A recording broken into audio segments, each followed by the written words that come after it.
Hi, everyone. I'm Fiona. My parents disowned me because of my YouTube channel. They said, "You're no longer our daughter, so you can't live in our house." They basically kind of kicked me out. How did it come to this? What did I do to make them so upset? I'll tell you the whole story. First of all, I have to say that my parents are super weird. I'm not exaggerating. Here are some examples of what they used to do. Our kitchen would close at 8 p.m. Literally closed, as if it were a store. At 8 o'clock, my dad would lock the door and take away the key. My mom would announce, "If anyone needs water, you have 5 minutes to get it," before he'd lock it. That happened every day, so I thought it was normal. One day, I was at a friend's house for a pajama party. Just before we went to bed, my friend said, "My mom left us milk and cookies. Let's go to the kitchen." I was so surprised and I naively asked, "Is your kitchen open so late?" I'm not into video games, so this other rule in our house was mainly for my brother Craig. He wasn't allowed to play Pokemon games. You know why? Both of my parents are very religious. My dad read somewhere that Pokemon can evolve. As a religious man, he didn't believe in evolution. He thought that the evolution of Pokemon supported the theory of evolution, so my brother wasn't allowed to play Pokemon. And because of my mom's beliefs, we weren't allowed to watch Harry Potter films or read its books. Because according to her, the series promoted sorcery. Since sorcery is considered a sin, we had to stay away from Harry Potter films and books. Those are just two of the things we weren't allowed to do. Let me tell you about their ridiculous punishments, which really put their weirdness on display.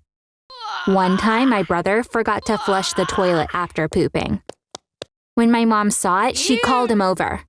"You are going to stand here and look at your poop," she said. She kept coming to check that he was really looking. My brother had to stare at his poop for 40 minutes. Finally, my mom yelled from the kitchen, "Flush it!" And he did. Later that day, poor Craig told me, "No matter where I look, I still see my poop." I laughed at the time, but looking back on it, I think it was pretty sad. Now here's one of my dad's weird punishments. Whenever I got a bad grade at school, he would make me call all our relatives and tell them what I got. He'd stand next to me the whole time. For example, he'd call my grandma and hand me the phone. First, I'd say which class it was and then the grade I got. He'd say, "Apologize to your grandmother for being a disgrace to the family." So I would apologize. This was more upsetting for my grandmother than for me. In addition to the weird ones, he also had some harsh punishments. Normal parents usually tell their kids, "You can't leave your room today." With us, it was, "You can't come down from the apple tree today." You heard it right. We had to climb a tree and stay there for hours as punishment.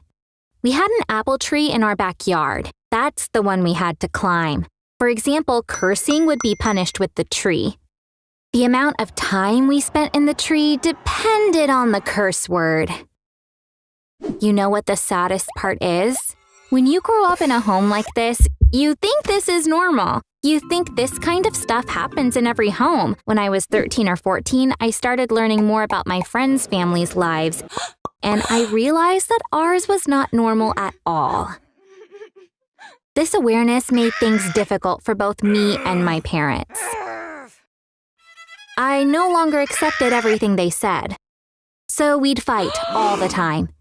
They thought I was just acting out because I was now a teenager, but I kept telling them that they weren't normal, and they needed therapy every chance I got.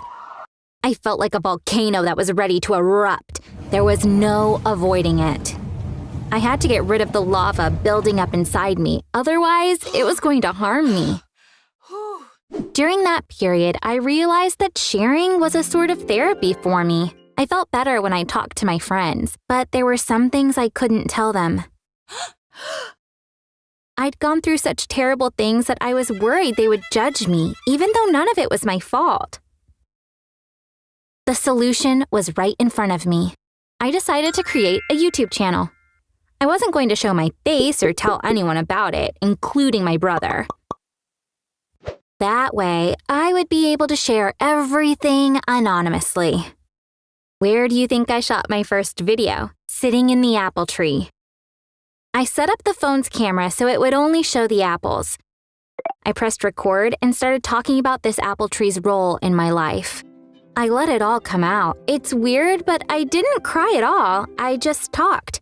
Then I uploaded the 1.5-hour video to my YouTube channel, which I called The Girl in the Tree. That night, I felt completely relaxed and slept like a baby. The volcano inside me now had an outlet.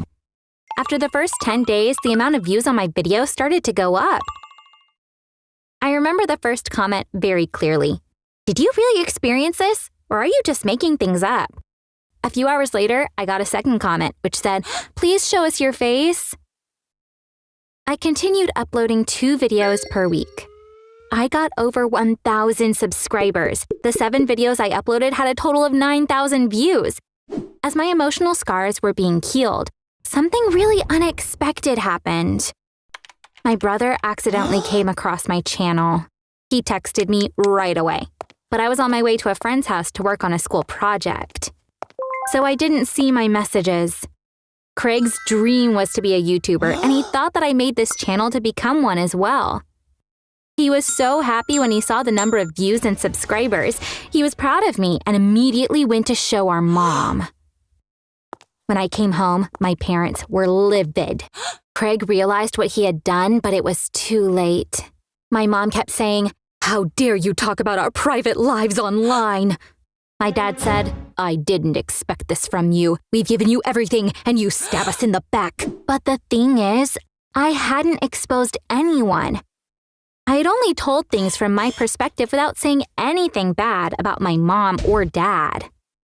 I just described what happened, and since it was my experience, I had the right to talk about it. They sent me to my room. I heard them have a heated discussion. But I didn't want to know what they were saying, so I didn't listen. 3 hours went by. I was getting ready for bed when my mom called me. My dad said, "There is no way we can forgive you. We worked so hard to raise you, and this is what we get in return. No punishment would be enough for what you've done. So your mom and I have made a really tough decision. We are disowning you. We can't possibly call you our daughter after this." Disowning? I was completely shocked. I kept listening, but it was like I was living in a dream. I looked at my mom, who was in tears, looking down. I wanted her to say something, so I said, "Mom?" But she didn't look at me. She just shook her head. I knew how stubborn they are, and that arguing with them would be pointless. I've never seen my dad change his mind about anything. I didn't deserve this, but there was nothing I could do. I wanted to cry, but I stopped myself. I didn't want them to see me as weak. "So what happens now?" I asked. "Since you're disowning me, I guess you don't want me staying in this house anymore." My dad nodded. "We're giving you a week to find yourself a place to stay." I could understand their disappointment, but wasn't this reaction a bit over the top? Disowning and even throwing me out of the house? They had 2 children, but it looks like they were okay with losing one. Why was I surprised anyway? My parents' main issue was their inability to be compassionate towards us. I've already told you how they punished us for small stuff. I guess it was normal for them to overreact like this under the circumstances. Now that I was kicked out of the house, I had to find a place to stay. Being a high school student, I didn't have many options. Of course, I went to my grandmother. My parents probably knew that's what I would end up doing. Even though my dad is my grandmother's favorite son, she criticizes him all the time. When she found out what happened, she called him over. "Fiona is just a kid. How can you throw her out of the house? She will live with me from now on.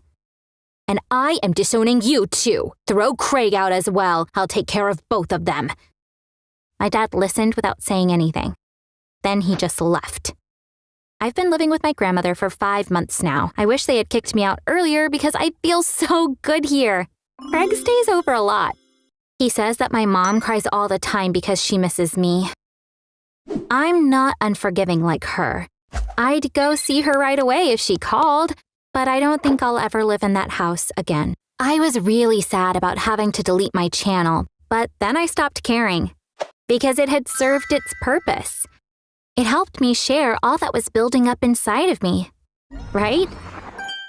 Thanks for listening to me. If you like stories based on real events, subscribe to this channel. Bye!